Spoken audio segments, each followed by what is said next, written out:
Donald Trump just admitted something big. He made a hidden but not so hidden threat during his rally in Wisconsin that only confirms something we've been talking about on this channel for a while now. I want to break that down. I want to break down some of Donald Trump's disgusting remarks that flew under the radar yesterday. And also, Jesse Waters is now trying to spin Kamala Harris's amazing day as something bad. We have a lot to cover and no time to waste. All that I ask is that you leave a like on the video below. So let's start off with Jesse Waters trying to spin Kamala Harris's beautiful clip of her hugging some constituents in Pennsylvania. He's trying to turn that into something bad. Now, if you haven't seen my previous video where I cover Kamala Harris in the store, I highly recommend you go check it out. The way Fox News is spinning it is disgusting. Watch. She kicks everybody out of convenience stores before she goes in. How many times have you seen Kamala dive into a crowd and start hugging the American people? How can you be for the people if you're afraid of the people? He then plays this clip right after, which shows Kamala Harris being a normal human. Understand? I'm pretty sure you know. Oh, it's gonna be good. We're gonna be good. We're gonna be fine. We're gonna be fine. We are all in this together. Yes, we are. We're gonna be fine. We are. Yes, we are. Yes, we are. You're so weird. Huh? Yeah. Did you get some spices? Oh, absolutely. I'm the best Christmas. Oh. Everybody's loving it. Everybody is loving this. So what is Jesse Waters even saying or implying here? He is a deeply unserious person with deeply unserious commentary. I don't usually toot my own horn, but I think I'm 21 and I genuinely have deeper commentary than this dude right here who's been on TV for a while. We actually talk about policy. We talk about what VP Harris plans to do. We dig into what Donald Trump says, which is actually what we're right about to do. Meanwhile, this guy has the most surface level. Just everything he says is so unserious. Here's Donald Trump talking about his plan to deport 11 million, 15 million, 20 million illegal immigrants. The number changes every single week, but he finally says the quiet part out loud in this clip. Listen closely. And you know, getting them out will be a bloody story. Should have never been allowed to come into our country. Nobody checked them. This is something I've been saying for a while now. If you've watched my channel, you've heard me say, how does Donald Trump, how do people deport 20 million immigrants without 1, accidentally deporting American citizens in the process, 2, tanking the economy, 3, sucking up useful police resources on this, and 4, having mass violence break out across the country? This is a little bit of an anecdotal story, but after the DNC, I took an Uber home back to my apartment because I live in Chicago, and my Uber was asking me, oh, you're a Democrat? And I said, yes, I was at the DNC, I'm a Democrat, I'm here for the press. And he said, I'm terrified of a second Trump term. This guy was tearing up because he said he moved here a few years ago. He's not here legally. He's driving Uber to support his young daughter, and he's scared that Donald Trump will kick him out of the country. This was a totally normal, nice guy that was helping me out when I needed an Uber ride at midnight, and Donald Trump wants to kick this person out. That dude contributes more to our economy than Donald Trump ever contributed in his entire life to anything.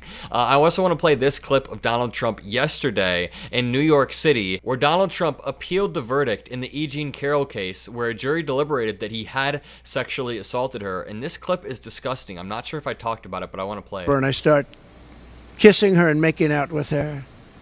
What are the chances of that happening? What are the chances? And frankly, I know you're going to say it's a terrible thing to say, but it couldn't have happened. It didn't happen. And she would not have been the chosen one. She would not have been the chosen one. She has gone around for years saying the story. Everywhere I go, she says this story. That line is disgusting. Donald Trump was essentially saying, I didn't rape her, but if I had, she wouldn't have been the one. And just look at Alina Habba's face right here. Alina Habba has visual disgust. And she would not have been the chosen one. She would not have been the chosen one. She has gone around for years saying the story. This cannot be a real human being. I struggle to believe this is a real human being. This article reads, Donald Trump warns getting migrants out will be a bloody story. Former President Donald Trump intensified his rhetoric on immigration today, warning that removing migrants from the United States would be a, quote, bloody story if he's reelected in November. Trump's remarks were made during a campaign rally in Wisconsin and align with the Republican National Committee's newly released 2024 platform, which calls for aggressive immigration enforcement and mass deportations. It's funny how all of these MAGA figures try to distance themselves from Project 2025 while conveniently perfectly aligning with Project 2025, and they're all on camera saying that the Heritage Foundation guides the policy of the Republican Party, so don't let them gaslight you. They are just trying to lie. Quote, and you know, getting them out will be a bloody story, Trump told supporters on Saturday, referencing plans for a large-scale removal of undocumented immigrants.